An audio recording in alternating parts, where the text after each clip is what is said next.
Salam sejahtera Malaysia, terima kasih kerana menonton video-video dalam channel ini. Sebelum kita mula, jangan lupa untuk tekan tombol subscribe, share, like dan komen. Let's go! Salam sejahtera dan salam perpaduan kepada seluruh rakyat Malaysia. Berita panas hari ini bertajuk RM42 juta kecil, Zaid minta Anwar bebaskan Najib. Berita penuh.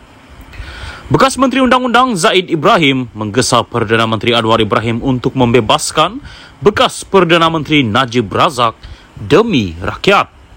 Katanya, jumlah RM42 juta iaitu nilai dalam kes rasuah SRC International yang Najib disabit bersalah hanyalah perkara kecil berbanding kes lain dalam negara.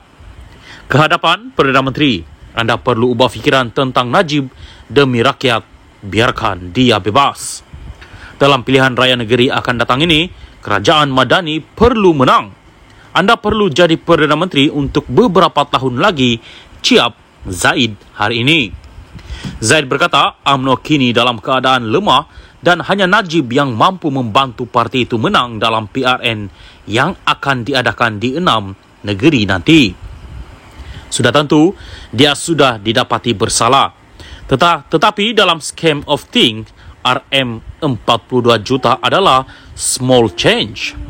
Lagipun mulai sekarang, rasuah adalah perkara yang sudah berlalu di bawah kepimpinan anda yang tegas dan bersih. Tiada siapa boleh kata anda berlembut dengan rasuah jika mengampuni Najib, katanya lagi. Dear PM, you have to change your mind about Najib. For the sake of the people, let him free. This coming election, Madani needs to win.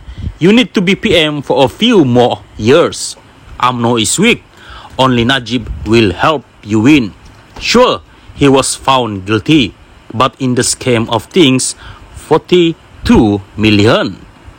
Zaid kemudian memberitahu Malaysia kini bahawa dia hanya menyatakan RM42 juta dalam kes bekas Perdana Menteri itu adalah lebih kecil berbanding kes-kes rasuah lain yang melibatkan ratusan juta atau malah berbilion ringgit.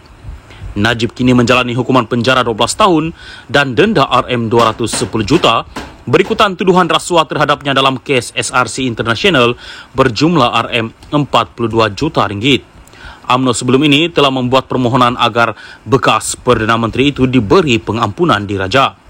Anwar yang turut menganggotai lembaga pengampunan telah menjelaskan setiap individu yang disabitkan bersalah ada hak untuk mendapatkan pembebasan dengan memfailkan permohonan dengan lembaga itu.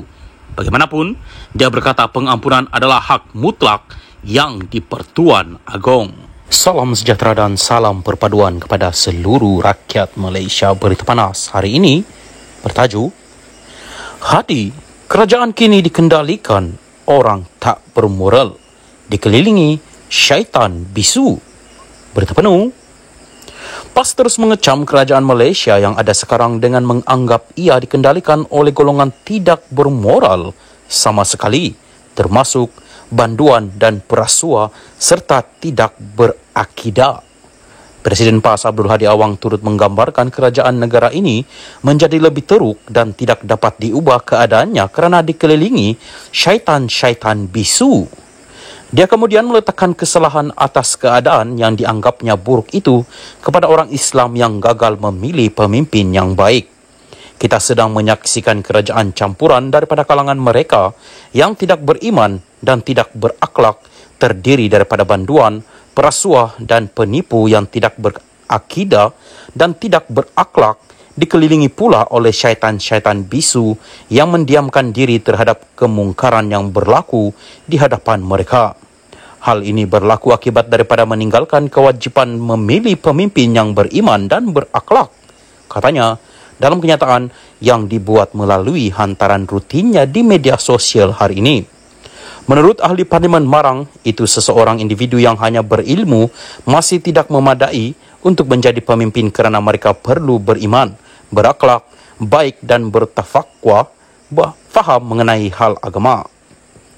Dia yang pernah dilantik menjadi duta khas bertaraf menteri oleh kerajaan sebelum ini beranggapan rakyat berada dalam keadaan paling berbahaya kerana negara ini didakwanya diperintah oleh golongan yang mendapat pengaruh bukan Islam.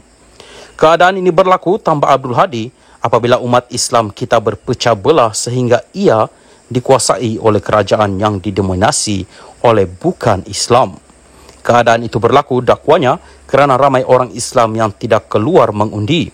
Untuk rekod, PAS pernah menjadi kerajaan selepas PRU ke-14 apabila berlaku langkah Sheraton pada akhir Februari 2020 yang menyaksikan parti itu membentuk kerjasama dengan Bersatu yang meninggalkan PH serta menubuhkan PN serta UMNO. Ketika itu, Presiden Bersatu dan pengurusi PN Muhyiddin Yassin dilantik sebagai Perdana Menteri menggantikan Dr. Mahathir Mohamad. Bagaimanapun, Muhyiddin meletak jawatan pada 16 Ogos 2021 akibat tekanan dari UMNO. Jawatan itu kemudian digantikan oleh Ismail Sabri Yaakob yang ketika itu menjadi naib Presiden UMNO. Di bawah kerajaan pimpinan Muhyiddin dan Ismail Sabri, PAS menjadi sebahagian daripada kerajaan. Bagaimanapun, apabila PRU ke-15 diadakan pada 19 November 2023, PAS serta PN tercicir daripada kuasa dan menjadi pembangkang apabila saranan pembentukan kerajaan perpaduan daripada yang di-Pertuan Agong ditolak oleh gabungan terbabit. Politik di Malaysia kini sedang memanas kerana semua parti politik sedang membuat gerakan sebagai menghadapi pilihan raya di 6 negeri dengan 3 daripadanya sedang ditadbir PAS manakala selebihnya PH. Abdul Hadi berkata ketika ini ramai penganut Islam yang tidak memahami agama walaupun ia bersifat sempurna.